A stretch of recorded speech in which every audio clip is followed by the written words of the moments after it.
अमरावती महानगरपालिकेत आज नवनिर्वाचित स्थायी समिती सभापती अविनाश मार्डीकर यांचा पदग्रहण सोहळा आज मोठ्या उत्साहात पार पडला। सत्तेच्या चाव्या हाती येताना मार्डीकर यांनी विकासाचा नवा संकल्प सोडला आहे। अमरावती महानगरपालिकेच्या स्थायी समिती सभापती पदाची धुरा आता अविनाश मार्डीकर यांच्या खांद्यावर आली आहे। आज आमदार सुलभा खोडके आणि आमदार संजय खोडके यांच्या प्रमुख उपस्थितीत हा पदग्रहण सोहळा संपन्न झाला। यावेळी महानगरपालिकेचे महापौर श्रीचंद तेजवानी यांनीही विशेष उपस्थिती लाभली। पदभार स्वीकारण्यापूर्वी मार्डीकर यांनी राष्ट्रवादी काँग्रेसचे नेते अजित पवार यांच्या प्रतिमेला पुष्पहार अर्पण करून अभिवादन केले। यावेळी अनेक नगरसेवक आणि स्थायी समिती सदस्यांनी मार्डीकर यांना पुष्पगुच्छ देऊन भावी वाटचालीस शुभेच्छा दिल्या। शहराच्या विकासाचे प्रलंबित प्रश्न मार्गी लावण्यास आपण कटिबद्ध असल्याचे यावेळी नवनियुक्त सभापतींनी आवर्जून सांगितले।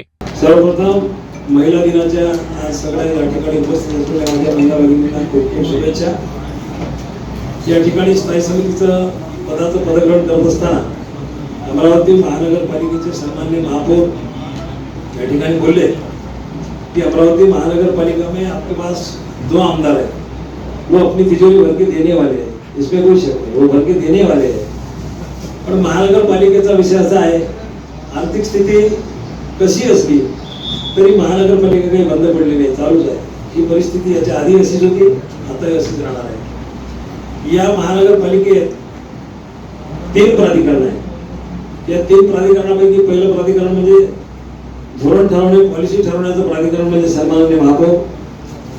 दुसरं प्राधिकरण या महानगरपालिकेची आर्थिक व्यवस्था सुरळीत ठेवण्यासाठी ते म्हणजे स्थायी समिती, आणि तिसरं प्राधिकरण म्हणजे आयुक्त या महानगरपालिकेच्या आर्थिक व्यवस्थेचा आणि सर्व रंगाळा चालून त्याला खऱ्या अर्थाने इम्प्लिमेंट करण्याची जबाबदारी आयुक्त वर्षाचे 3 प्राधिकरण आहे। आता या ठिकाणी सगळ्यांनी बोलून गेले की महानगरपालिकेची तिजोरी आणि चाबी तुमच्याकडे दिली। मला असं वाटतं तिजोरी आपल्याकडे पण चाबी आयुक्ताकडे आहे। तिजोरी जरूर दिली पण चाबी आयुक्ताकडे असल्यामुळे ज्या ज्या ठिकाणी आपण तरतुदी करणार आहोत, ज्या अर्थसंकल्पीय तरतुदी येणार, बजेट तयार होणार, त्या बजेटमध्ये ज्या ज्या तरतुदी देणार आहे त्या तरतुदी या वर्षात ठरवल्या की फुगून न देता वस्तुनिष्ठ अर्थसंकल्प द्यायचा, जेणेकरून अमरावती महानगरपालिकेवरती जे दायित्व आहे ते दायित्व कसं कमी करता येईल। पालकमंत्री महोदयांनी कालच सांगितलं की अमरावती महानगरपालिकेला निधीची कमतरता पडू देणार नाही, परंतु काही गोष्टी त्यांनी परस्पर तिकडच्या तिकडेच एक महाराष्ट्र राज्य